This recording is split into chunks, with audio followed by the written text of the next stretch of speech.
Hi viewers, welcome to our channel. ప్రస్తుతం మనతో పాటు సీనియర్ జర్నలిస్ట్ దాము బాలా సార్ ఉన్నారు. వారితో మాట్లాడదాం. నమస్కారం సార్. సో తెలంగాణ మాజీ గవర్నర్ తమిళసాయి గారు కూడా ఫోన్ ట్యాపింగ్ బాధితుల్లో చేరిపోయారు సార్. కేసీఆర్ గారు నా ఫోన్ ట్యాప్ చేశారని చెప్పేసి ఆమె కూడా ఆరోపించడం చూస్తున్నాం.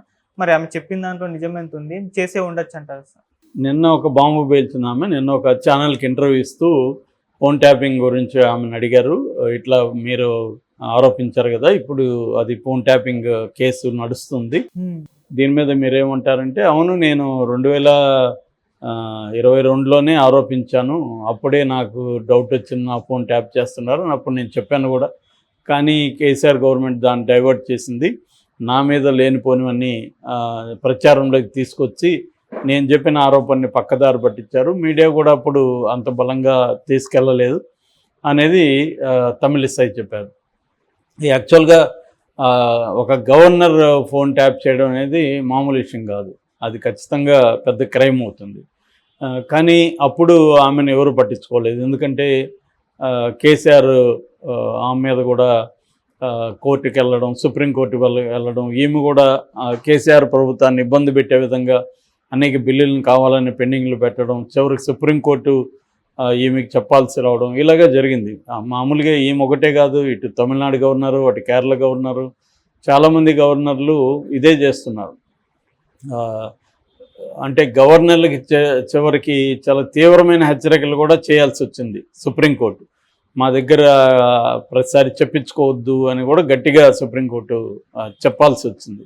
అంటే గవర్నర్ల వ్యవస్థ అనేది నిజానికి ఒక పనికిమాలిన వ్యవస్థ. అది గవర్నర్ దాన్ని ఏమంటారు, ఆరో వేలు అంటారు కదా, అది ఉన్న ఒకటే లేకపోయినా ఒకటే ఉండడం వల్ల అది అనవసరంగా చికాకు. సో అది తప్ప గవర్నర్లో అవసరం లేదు. కానీ వీళ్ళు ఏం చేస్తున్నారు, సెంట్రల్ గవర్నమెంట్స్ ఏ ఉన్నా కూడా, అంతకుముందు కాంగ్రెస్ కూడా తక్కువ కాదు, కాంగ్రెస్ కూడా గవర్నర్ల ద్వారా తమ వ్యతిరేక ప్రతిపక్షాలు ఉన్నప్పుడు వాళ్ళని తీవ్రంగా వేధించారు. మనకి ఇక్కడ రామారావు ఉదంతమే ఉంది, నాదెండ్ల భాస్కరరావు ద్వారా అప్పుడు గవర్నర్ ద్వారా ప్రభుత్వాన్ని పడగొట్టడానికి ఆగస్టు సంక్షోభం అంటారు, కుట్ర చేశారు. సో ఇది ఎప్పటి నుంచో ఉంది, అన్ని పార్టీల్లో ఉంది. ఇప్పుడు బీజేపీ కూడా దాన్ని పెద్ద ఎత్తున తీసుకొని వచ్చి ఇంకా బాగా ఆర్గనైజ్డ్గా చేస్తుంది బీజేపీ. తమకు వ్యతిరేకమైన రాజకీయ పార్టీలు అధికారంలో ఉన్నప్పుడు గవర్నర్ని ఎలా ఇబ్బంది పెట్టచ్చు అని చెప్పి చేస్తుంది. ఈ క్రమంలో ఇద్దరి మధ్య ఇదైనప్పుడు ఈమె ఆరోపించుండొచ్చు. అప్పట్లో నిజంగా కూడా ఎవరు అనుకోలేదు, నమ్మలేదు. గవర్నర్కి కేసీఆర్ గొడవ ఉంది కాబట్టి గవర్నర్ కేసీఆర్ మీద అనేక కంప్లైంట్లు చేస్తుంది, నాకు ప్రోటోకాల్స్ పాటించట్లేదు అని చెప్తుంది. ఇదంతా దీంట్లో భాగమేలే అనుకున్నారు, ఫోన్ కూడా. కానీ ఇప్పుడు ఫోన్ ట్యాప్ చేసిన ఎవరెవరికి చేశారు అన్నీ బయటకు వస్తున్నాయి, లీక్ అవుతున్నాయి. ఇప్పటి వరకు అదేమి ఇంకా కాంక్రీట్గా ఎంత ముందుకు వెళ్తుందో అనే డౌట్ఫుల్లే, కానీ బట్ ఇప్పుడైతే బయటకు వచ్చాయి.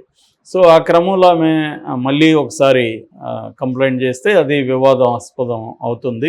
ఎందుకంటే గవర్నర్ది చేస్తే ఇప్పుడు ఆమె ఏమన్నా కంప్లైంట్ ఇస్తుందా, అప్పుడు ఎందుకు కంప్లైంట్ ఇవ్వలేదు ఆమె అనేది కూడా ఒక క్వశ్చన్. ఆరోపణ చేసి ఊరుకుంది, కానీ ఆమె పోలీస్ స్టేషన్కో కోర్టుకో దాని మీద విచారణ జరిపించమని కంప్లైంట్ ఇచ్చి ఉండాలి. మరి ఆమె ఇవ్వలేదంటే అది రాజకీయ ఆరోపణ అని అందరూ అనుకున్నారు. ఎందుకంటే గవర్నర్ కూడా ఆ టైంలో ఒక రాజకీయ పార్టీ కార్యకర్తలాగానే కొన్ని విషయాల్లో ఆమె బిహేవ్ చేస్తుందన్న విమర్శలు ఆమె మీద ఉన్నాయి అప్పుడు.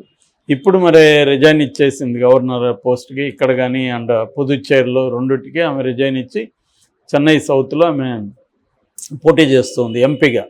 సో మరి ఇప్పుడైనా ఆమె ఇస్తుందా కంప్లైంట్, నా ఫోన్ కూడా చేశారని? ఎందుకంటే అది కూడా పనిచేస్తుంది కదా ఇస్తే. మరి లేదు, దీన్ని కూడా రాజకీయంగా వాడుకోవడానికే ఆమె పెడుతుందా అనేది చూడాలి. అయితే ఈ క్రమంలో ఏంటంటే ఇక్కడ ఈ ఫోన్ ట్యాపింగ్ కేసులు అనేక ఇష్యూస్ రోజు రోజుకి బయట వస్తున్నాయి. కొత్తగా వచ్చింది ఏంటంటే వీళ్ళు ఈ ముఖ్యంగా అక్కడ ఉన్న కిషన్ రావు, ఆయన ఇంతకుముందు రాధాకిషన్ రావు, తను ఇంతకుముందు హైదరాబాద్ టాస్క్ ఫోర్స్లో పనిచేసేవాడు. ఆయన ఎలాగ ఫోన్ ట్యాపులు చేసి వాళ్ళ టీము ఎలాగ డబ్బులు సంపాదించారు, ఎట్లాగా కంపెనీల షేర్లు కూడా రాసుకున్నారు అనేది బయటకు వచ్చింది. అంటే నేనైతే ఇప్పటివరకు ఒక కంపెనీ ఓనర్ని బెదిరించి ఆ కంపెనీ షేర్లు ఇంకొకటి రాసుకోవడం వినలేదు.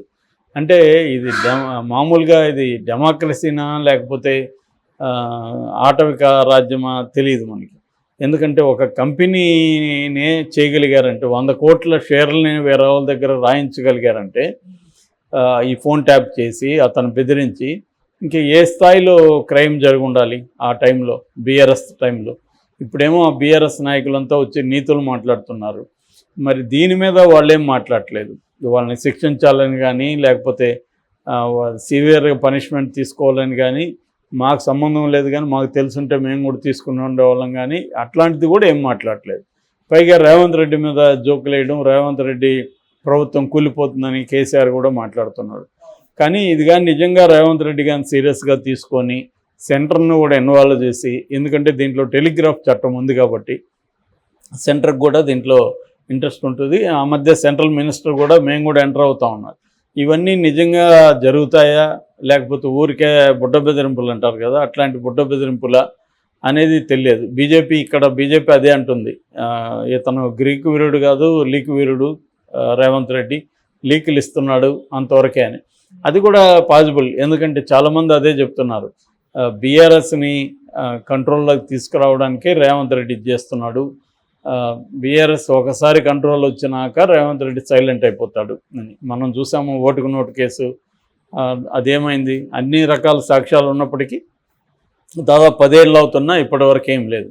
ఇవి కూడా అంతే, మామూలుగా ఎప్పుడో కానీ అది కూడా సెంట్రల్ స్థాయిలో కేంద్ర ప్రభుత్వం గట్టిగా అనుకుంటే కానీ రాజకీయ నాయకుల మీద కేసులు ముందుకెళ్ళవు. అందుకని కేజ్రీవాల్ని అరెస్ట్ చేసినప్పుడు విమర్శలు వస్తున్నాయి. ఎందుకంటే అనేక కేసులు పెండింగ్లో పెట్టుకుని ఉన్నారు, కానీ కేజ్రీవాల్ లాంటి వాళ్ళని మాత్రం అర్జెంటుగా ఎలక్షన్ ముందు అరెస్ట్ చేశారు. మరి జగన్ మీద 18 కేసులు ఉన్నాయి, 10 ఏళ్ళుగా బెయిల్ మీద ఉన్నాడు. అతను ఎందుకు అరెస్ట్ చేయలేదు? అతను దాదాపు 3,000 పైన వాయిదాలు తీసుకున్నాడని రఘురామకృష్ణరాజు లాంటి వాళ్ళు ఆరోపిస్తున్నారు. మనకైతే క్లియర్గా తెలుస్తుందిగా 10 ఏళ్ళు బెయిల్ మీద ఉన్నాడు. కనీసం అతను మీద ట్రయల్ అనేవి జరిగి ముందుకో వెనక్కి వెళ్ళాలి కదా. కోడికత్తి కేసు 5 ఏళ్ళుగా ఉంది, వివేకానంద రెడ్డి కేసు 5 ఏళ్ళుగా ఉంది. ఇలాగా ఏ కేసు కూడా ఇప్పుడు హడావిడి జరుగుతుంది, మీడియాలో చర్చలు జరుగుతాయి తప్ప దాన్ని లాజికల్ ఎండ్కి తీసుకుపోయే విధంగా వ్యవస్థలు పనిచేయడం అనేది ఈ దేశంలో వెరీ వెరీ రేర్. తమకు అనుకూలంగా ఉంటే వాళ్ళని ఆ కేసులు నీరుగారు చేస్తారు, ప్రతికూలంగా ఉన్నప్పుడు ప్రెజర్ పెట్టడానికి ఈ కేసులను వాడుకుంటారు. ఇప్పుడు జగన్ మీద కేసులు విముక్తి కూడా రావు జగన్కి. ఎందుకు విముక్తి రాదు అంటే ఆ కేసులు ఉంటే జగన్ తన కంట్రోల్లో ఉంటాడు, కేసులు లేకపోతే జగన్ కంట్రోల్లో ఉండకపోవచ్చు. అందుకని ఏం చేస్తున్నారంటే కేసులను అలా కత్తుల్లాగా వేలాడుతూ ఉంటాయి, అవి ఎప్పుడు పడతాయి తెలీదు. అందుకని మనిషి నిరంతరం భయంలో ఉంటాడు. అందుకే జగన్ నిరంతరం కేంద్రంతో మంచిగా ఉండడానికి ట్రై చేస్తున్నాడు. దానికి రాష్ట్ర ప్రయోజనాల కోసం అంటున్నాడు, కానీ ప్రధానంగా తన వ్యక్తిగతంగా కూడా ఇబ్బందులు ఉన్నాయి. అలాగే చంద్రబాబు అంతే, చంద్రబాబుకి అసలు పొత్తు పెట్టుకోవాల్సిన అవసరం ఏ రకంగానూ లేదు బీజేపీది. ఎందుకంటే 1% ఓట్ల షేర్ కూడా లేదు, 0.8% 2019లో. ఇంకా దిగజారింది కానీ పెరిగింది ఏమి లేదు. మరి బీజేపీతో ఎందుకు పొత్తు పెట్టుకున్నాడంటే ప్రధాన కారణం రేపు పొద్దున జగన్ అధికారంలోకి వచ్చి సెంట్రల్లో బీజేపీ ఉంటే మనల్ని కంప్లీట్గా మళ్ళీ జైలుకి పెడతారేమో అన్న ఒక భయాందోళన ఉండడం వల్లే ఆయన, అది ప్రధాన కారణం. సెకండరీ కారణం ఏంటంటే ఇక్కడ జగన్ని డీల్ చేయాలంటే కేంద్ర ప్రభుత్వం అండా ఉంటే మనం ఎలక్షన్లో పోల్ మేనేజ్మెంట్లో జగన్ని ఎదుర్కోగలం అనేది రెండవ కారణం. ఈ 2 కారణాలతో ఈయన సరెండర్ అయ్యాడు, ఇంకొక కారణంతో జగన్ సరెండర్ అయ్యాడు.